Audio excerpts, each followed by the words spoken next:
Welcome to the Florida Horse Podcast, presented by the Florida Thoroughbred Breeders and Owners Association. I'm Tammy Gantt, and I'm joined by Laurine Fuller-Vargas, the founder of Run for the Ribbons. So let's get right to it today.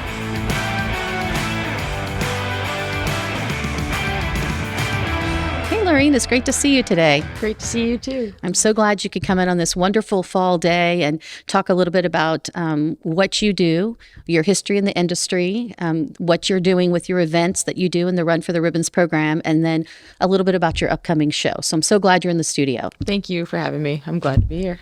Awesome. So one of the things I learned about you pretty quickly when I came here about 11 years ago was that you're very passionate about thoroughbreds and that you helped save your grandfather's farm. And so tell me a little bit of how you fell in love with thoroughbreds and kind of how you got to where you are today. I'm the third generation of horsemen in my family. My dad was a jockey. My mom and grandfather were both breeders, owners, and trainers in New England. Grew up in Massachusetts, Rockingham Park, Suffolk Downs. There's not a weekend I can remember not being on the backside. And it's funny because I tell people I like horses, but I love thoroughbreds, and they've just been in my blood all my life, and it's what I know, it's what I do, it's literally in your my blood. passion. Yeah, it's literally my blood, and I just love the horses. And you have a claim to fame up in Massachusetts. Aren't you the youngest licensed trainer? I was the youngest licensed owner at 16. Yeah, at 16, they had to kind of look through all the rules, and they were like, well, if your mom will sign these papers saying that if you're not able to pay your bills, she will pay them, we'll give you a license. So at 16 years old, I was the youngest licensed Massachusetts owner in the state, and I won my first stake race with a mare called Little Time. That was pretty exciting. How old were you? I was 17, I think, when Little Time won that stake race. Yeah. Oh, wow. And then Little Time was followed by Ask Queenie, who was our big horse. Yeah, she won 27 races for us up in New England, made over $750,000. Wow. And she's still here, retired on the farm, she's living her best life. One of your old broodmares, yeah, really? She is. Oh, that's amazing. Still getting into trouble.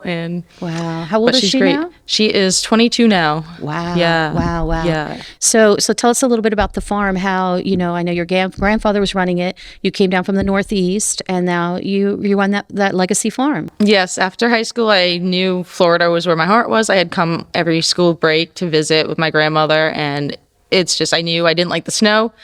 Racing was starting to fade out in New England, and I was like, I'm going to Florida, and I haven't looked back. And then when my grandfather passed away in 2015, it all kind of became mine, and it's a lot. It's a 65-acre farm, home to over 30 off-track thoroughbreds that are, most of them are, how do we nicely say it?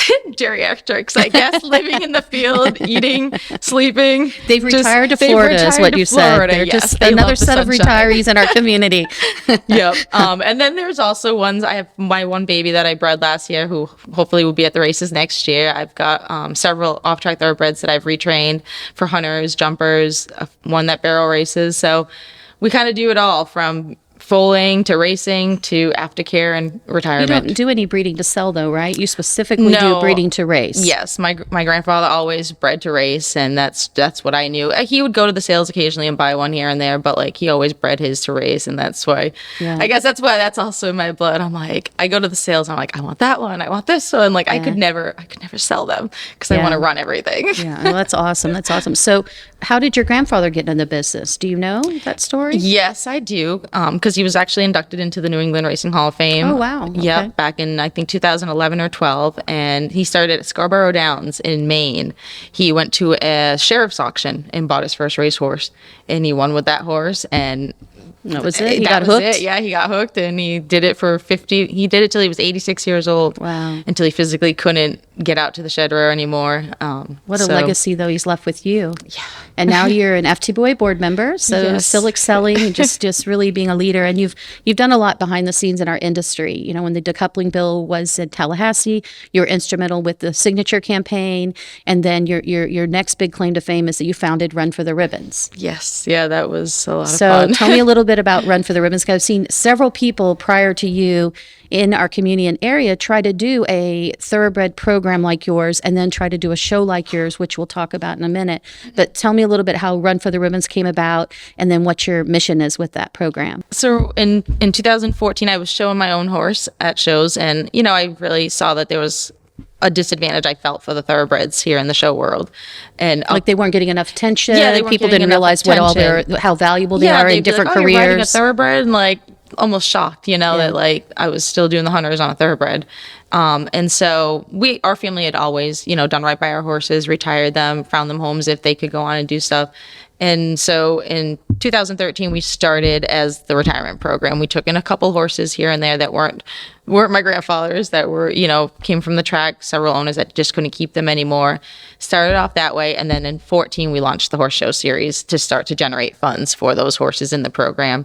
And I mean, at the beginning, it was tough. It was a struggle to get our name out there, but I had a few friends that had done the horse show side of things before that said, 5 years, like stick in it for 5 years. It might be tough, but if you can make it 5 years, that's what it takes to get a horse show going. Up and running, and people will gravitate to you and know you're part of the circuit. Yeah, to get just people in people's minds that you're actually happening. Yeah, and so I'm glad we stuck with it, because here we are today going into our 6th year of the expo, our 9th year as an organization, and it's really blown into something that I've dreamed of, and it's really fun. So how many shows a year does Run for the Ribbons do? We do, it depends. We do 3 to 6 a year, just depending on what we're doing at the farm. We do a fundraiser event once a year, and then we do our big 3-day expo. The expo is the only event that's exclusively for the thoroughbreds still. All of the other events, any breed can come and compete at. Yeah, you have it open so that everybody can come. So if somebody's got a thoroughbred, they bring it. Maybe they've got another horse, they can bring it along too. Exactly. Kind of add to the festivities. Yep. And so you keep hinting at the expo. So let's talk about the full name of it is Florida Thoroughbred Transformation Expo.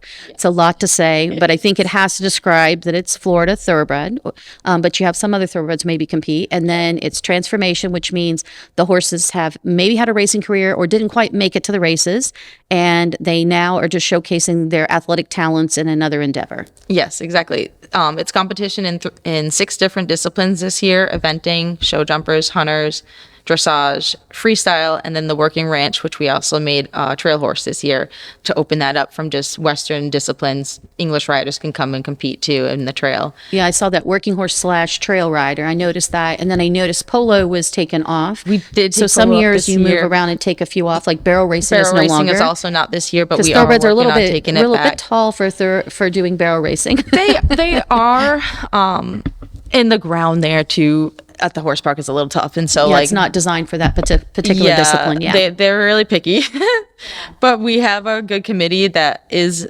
on board with getting the barrel racing back next year. They want to really regroup. Just have to work on the type of surface that works for that type of event. Yes, exactly.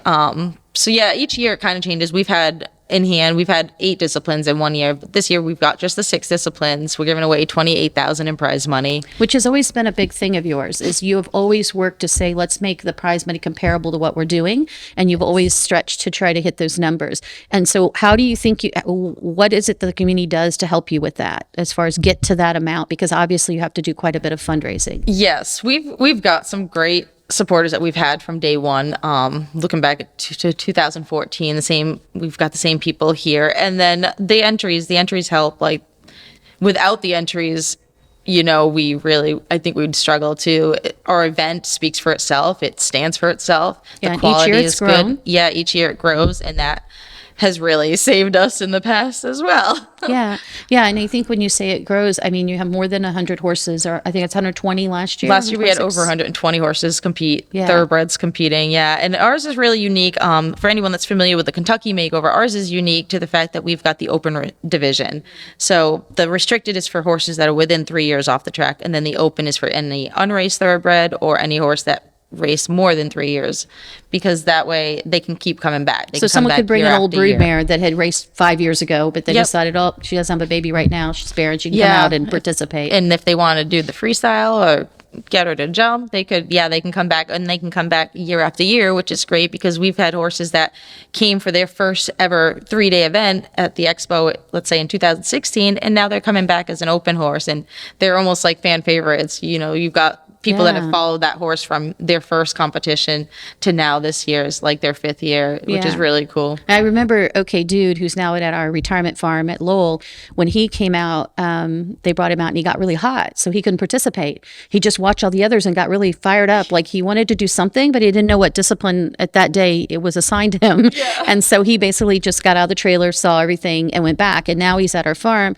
A few years later, like you say, they get seasoned, and he's being ridden. You know, he's doing low jumps, and then he's also doing like, I don't know, 50 tricks or something. Yeah, yeah. And I know cool. you've worked with the trick horse trainer too, and so it's neat to see the horses, like you said, they become fan favorites because people look for them the next year to see what other things they've learned and how they really grow as a horse. Yeah, Yeah. it's really nice. It's cool. Yeah. So, what would be the big takeaway as far as the program? Like, what I guess what's the mission? Because you've mentioned a little bit, but the idea is to show the versatility of the thoroughbred. It's to show the versatility, to create more demand for them, to give current race owners and trainers an outlet where they can come to us as an organization, because we do so much more than just a show. We have horses that come in and out of our program that we retrain. We connect with owners and trainers because I have my background on the racetrack. I have a lot of friends on the track.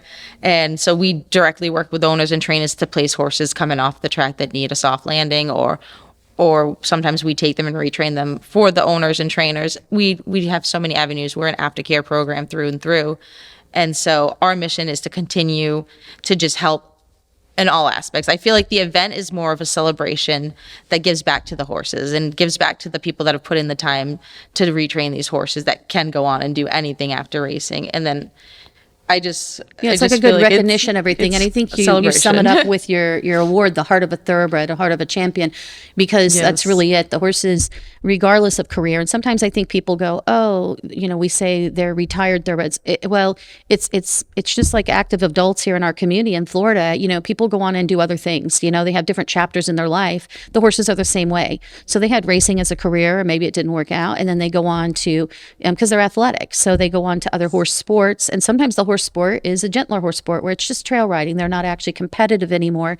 They're just out enjoying, being out in the outdoors with the people that are riding and enjoying them. So I think that your whole perspective, which is bringing the horses in, retraining them and placing them into other gainful employment, if you will, because horses like jobs, that's really important. And the idea that, like you said, when you were first riding a thoroughbred, people are like, what? And then they see, wait a second, that these thoroughbreds have such adaptability once you give them a moment to come off the track and just learn something new. Yeah, they're great. And 2 days ago, I was riding with my daughter, and she was on a horse that we got 5 years ago in the program. His name is, who we gonna call? We call him Ghost. He was an Adena Springs bred horse. And I mean, he's a saint. He actually was a Queen's Plate contender when he was a 3-year-old. Wow. And so I was on my homebred mare, Lloyd Lee. I had the Western saddle on her, and my daughter was in the Western saddle on her pony, and we're just like, maybe we could compete together at the expo one day. Like, how cool would that be to like both be on thoroughbreds? One day. Might be mother-daughter classes. Yeah, just like the father-daughter dance. You could have the mother-daughter classes. And you heard it here first. That was our idea. Yeah, our idea. Mother-daughter classes. Heard it first. It would be so fun. You want to go ahead and mention the dates for it and the specifics in case anyone wants to attend, if there's a ticket price or not, all that kind of information. Yeah, so it's going to be at the Florida Horse Park, December 9th through the 11th. There is no admission for spectators. Spectators can come out. We strongly encourage them to come out and support and watch and cheer them on. Like I tell people, I've never made it through a freestyle performance with a dry eye. Like, I always end up crying like a baby.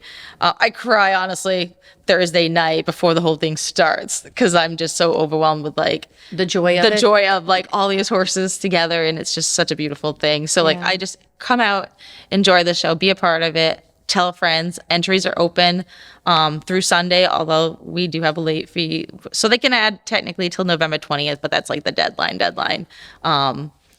And then there's sponsorship opportunities too, facilities, stuff for young and old to come and do and see. See. There's stuff for everyone. There's vendors. There's a vendor fair. There'll probably be a demo, like a freestyle demo at some point. The full schedule is not out yet. There's the lead line cavalcade that we added last year, which is a really nice event. Explain what that is. That's like when you say cavalcade, that's the parade of all the horses This that are one is- in the show or something like that. We do the parade of thoroughbreds, which is all the horses in the show go out on the polo field and they parade around. But the cavalcade is actually a veterans memorial class, and we raise funds. We take donations for the veterans. Last year we had 4 horses participate, led by the veterans that had come with their kids too. Wow. So that was really cool to see these little kids on thoroughbreds being led around by war vets. That's a really special event.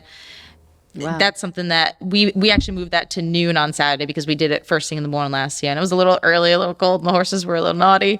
So we're doing that at noon on Saturday. That's another thing I encourage you to come out and watch. Don't miss What you mean by that. the horses being naughty? They love cool weather. Yeah, they love the to be cold weather. frisky. They were playing. It makes them very happy. And the little kids were like, "Whoa, What's going on? The horses are a little wild today." So, yeah, that's they love another that event nice that's weather. fun. And so I'm just looking at one of your flyers. You got a beautiful one where they're doing freestyle, and so it looks like they have an obstacle course with balloons and beach balls, and the horses will get up on stands and do tricks. So if someone has not been, you've got to turn up for the freestyle. We even had a driving horse last year in the freestyle, two driving horses, which was incredible. Like to see the thoroughbred pulling a cart behind it. That's not something you see every day. Truly shows the full range of versatility for the thoroughbreds. Yeah, they are an incredible breed. Yeah, well, it's been a great conversation. Thank you for coming in. And don't forget the Florida Thoroughbred Transformation Expo. It's December 9th through 11th at the Florida Horse Park, just outside of Ocala, Florida.